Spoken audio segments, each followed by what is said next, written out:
Hello everyone, TJ from Greywall here. Storage is absolutely everything if you go full-time. I didn't know that the first time I went full-time. I was in a smaller van. Storage becomes so important because you have to hold your entire life within your van. Let me try and break down some of this for you. The first thing that you require is enough storage for a full 4 seasons worth of clothes. What I tend to do is, now it's becoming winter and colder, I've got all my winter clothes inside, but all my summer clothes are stuffed away in a dirty great big tub underneath in the back of the van. Things like tools, spare parts for the van, you need those somewhere too. What about a compressor? I need a compressor to be able to pump my tyres up. Electrical cabling. Not only have I got a 50-metre shoreline hookup, but I've got all the appropriate adapters for both here and abroad. Water. How do you fill your water up? I have multiple methods to fill up my tank. I have a hose, which you can see on the open door that's hanging down at the moment, of hose. And I also have a watering can, which I can use to go get 10 litres at a time. The other thing that's important is that, if you've got bicycles. When I first went full-time, I used to store bicycles on a rack at the back under a cover. And the first thing I noticed was that condensation gets up underneath there and starts to rust the bikes away. The second thing is that I had one of them stolen because it's quite easy to steal the bikes off the back of a bike rack. So today, I store my bike inside.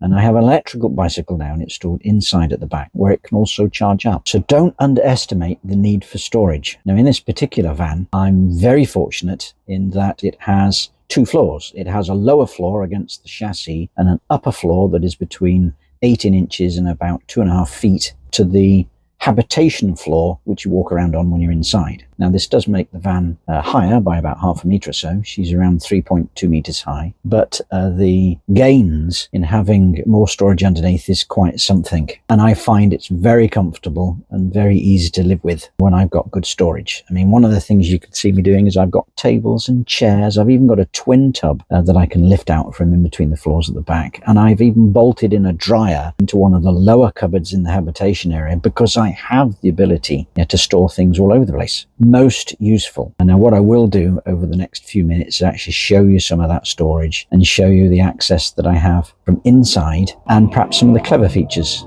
that are available within this particular van. So yes, storage is important. Unless, of course, you want to live a very minimalist lifestyle and only have, 2 sets of clothes, etc., etc. And you're happy to put up with having a bicycle outside. I'm not. And I was very fortunate to be able to buy this van, now some 12, 13 years ago. And she's a delight. Yeah, the other thing that's useful about in-between floor storage is that as well as being used for storage, you can have your infrastructure drop in between the floors too.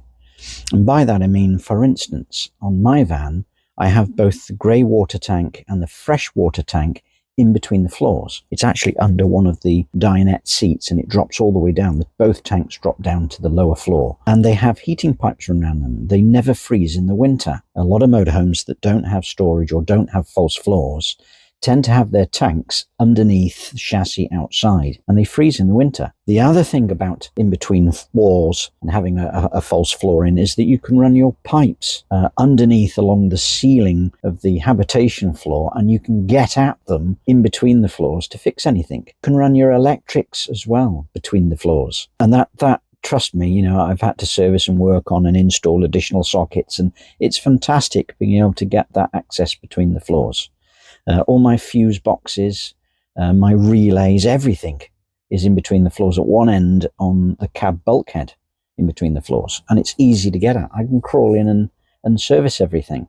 Most useful. Even the gas pipes are underneath the floor too. So don't underestimate, the sort of going for a false floor. Even if you have a panel van, you could still build probably a 3 to 6 inch false floor and even get large but flat tanks that go in between, and you could still run all your infrastructure there. Now, you wouldn't be able to store batteries there, I don't think, unless you engineered your own batteries to go sideways in that floor, but you could put them somewhere else. But storage, think through storage and assess storage on any van that you're looking at potentially to go full-time in. I was very lucky to get hold of this van, I can tell you at the time.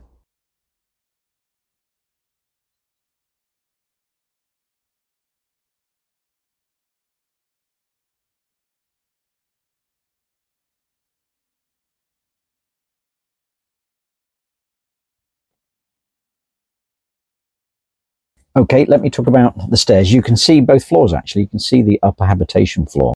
Now the stairs open up and give me access to part of the between floor storage, and I put my shoes here.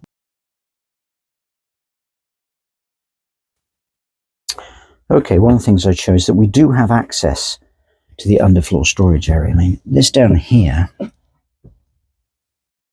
can see that, look.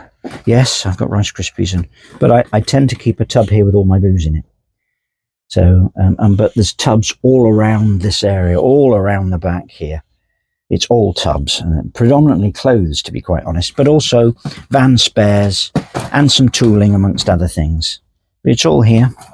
Let's see if I can get that squidged in properly. I can't, so I give up. That's why it's like it is.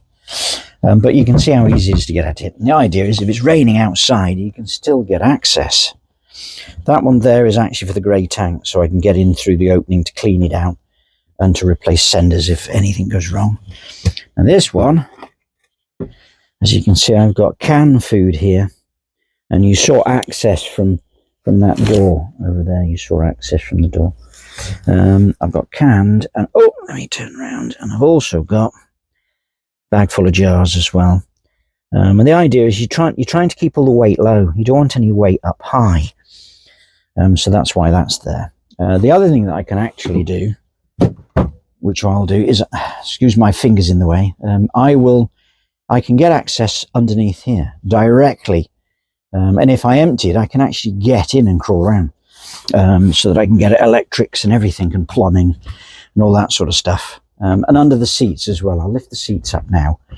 Yeah, and I'll put the camera on a tripod and just show you what it looks like when you lift the seats up. Let me do that now.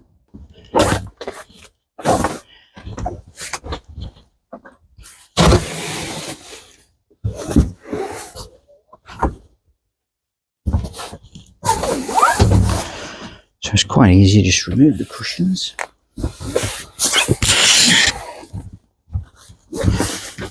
Store them up. And it's on hinges at the back. And there we go, look, you can see everything down here, can't you? So you can see that's the door I opened down there.